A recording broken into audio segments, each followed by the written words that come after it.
Hello, and welcome to another exclusive interview as part of the Excellence series, where we dig into life and we see what we can find to become more excellent.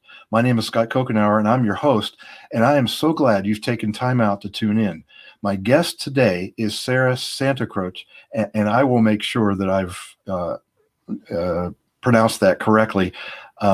Sarah is host of the Gentle Business Revolution podcast. She has 12 years experience running a successful LinkedIn consulting business, which has inspired a yearning in Sarah to create a global movement that encourages people to bring more empathy and kindness to business and marketing. Her clients sometimes refer to as the female Seth Godin, and she has just released a book entitled The Gentle Marketing Revolution. Welcome, Sarah. I'm glad that you're here, and it's an honor to talk with you. The honor is all mine. Thanks so much for having me, Scott. This is a real delight to talk to you. Well, first things first, how do you pronounce your last name? Yeah, you were almost there. Sarah Santacroce. So Santa like Santa Claus and Croce like Jim Croce. Okay, I was wondering, I figured that's what it was. I kind of have a similar deal with my last name. It's pronounced like drinking a Coke every hour, Coke an hour, but it's not at all.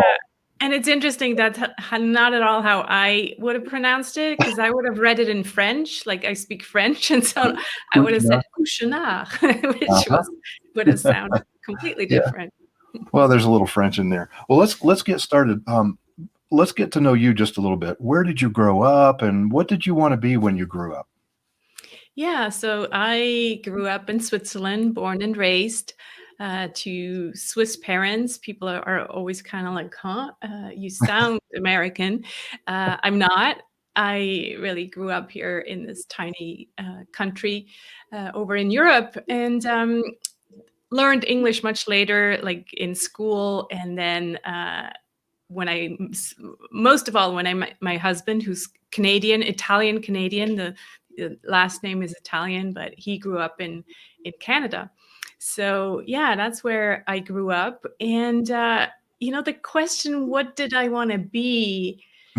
I was thinking about it. I'm like, I don't have some kids, they just know right away, okay, I want to be a firefighter or I want to be an author. Nothing comes up for me. I think I just wanted to be different. Right. From the beginning, I always did things differently. And then we'll talk about that. I kind of did a detour where I followed all the mainstream, and that didn't feel good. But from the very beginning, growing up, I wanted to do things differently. Yeah. Yeah. Well, you certainly are doing something different, and it's exciting. We'll get into that in a moment. You recently released your book, The Gentle Marketing Revolution.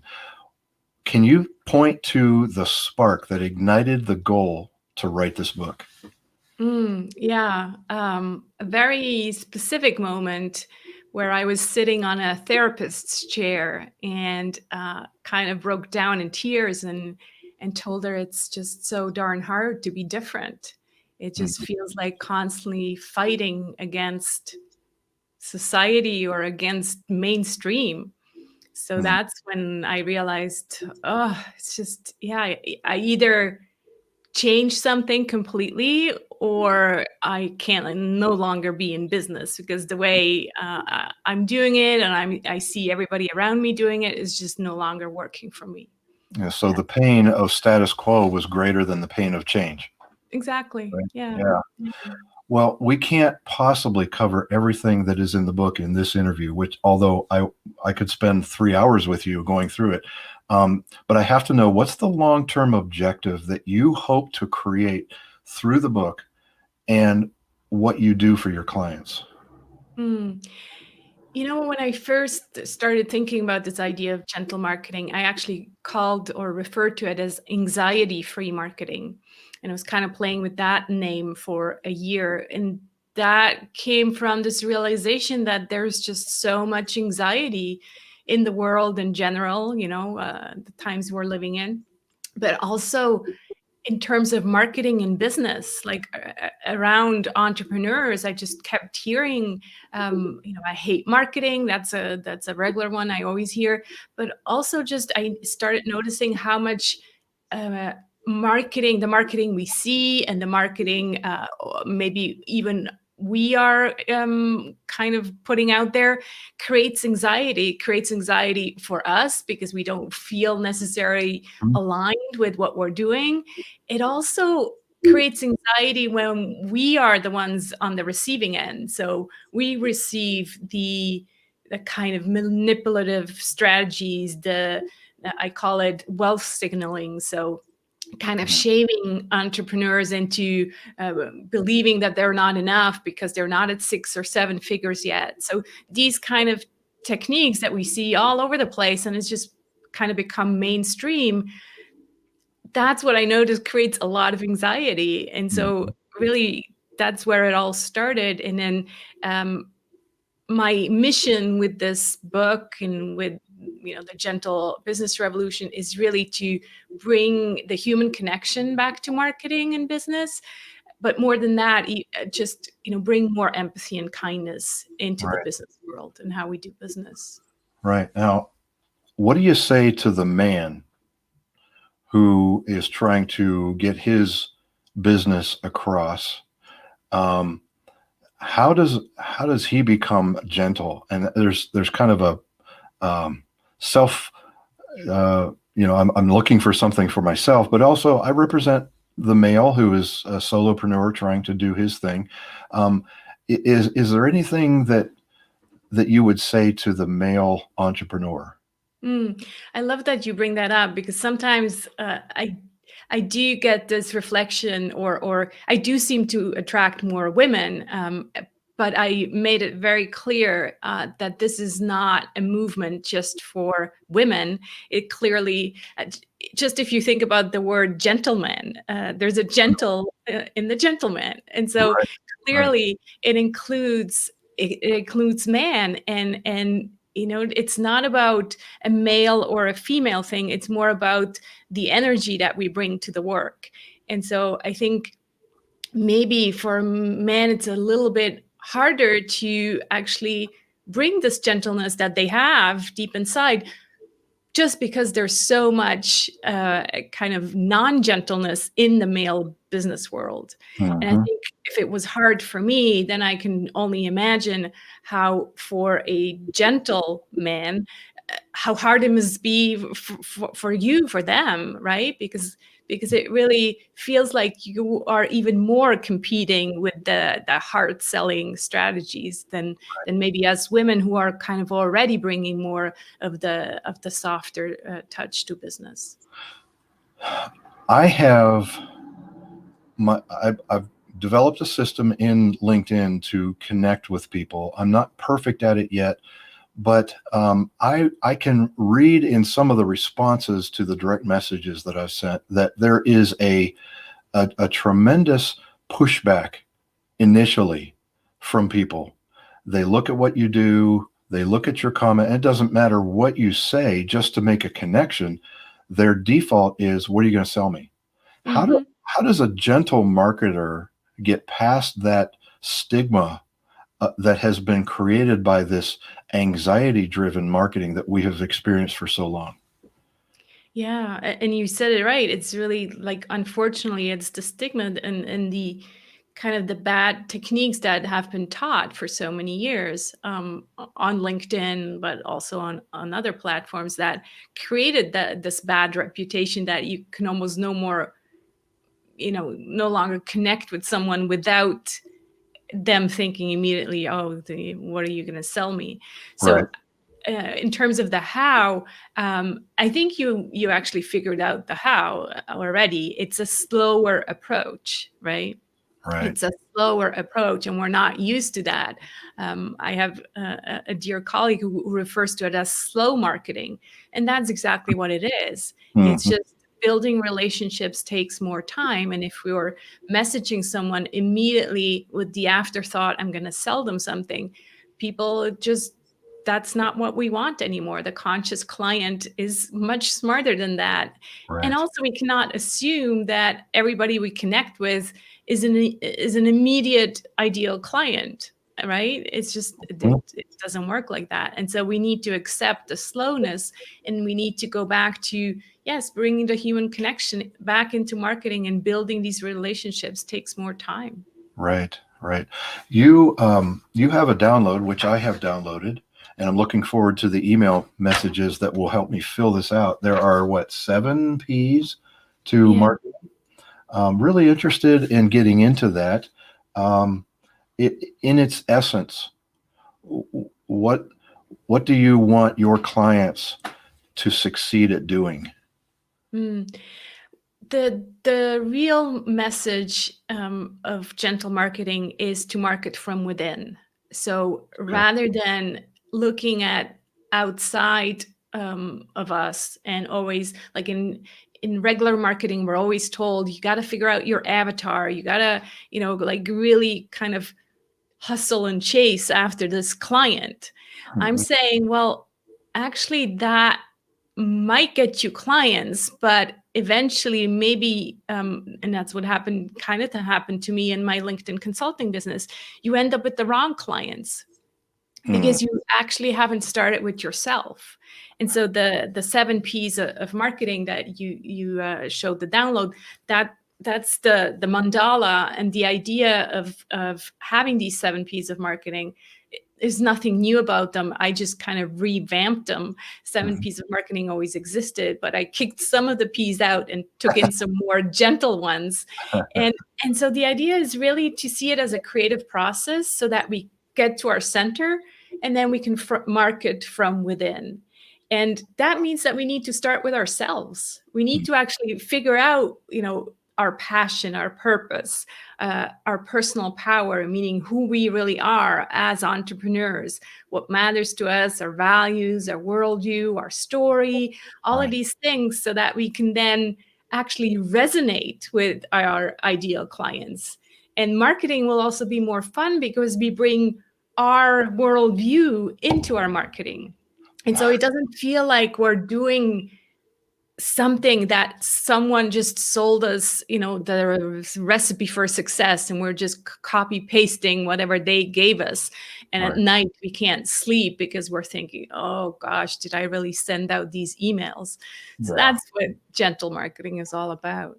I love that because the definition of excellence in the world that I'm creating is becoming the fullest expression of your unique God-given design.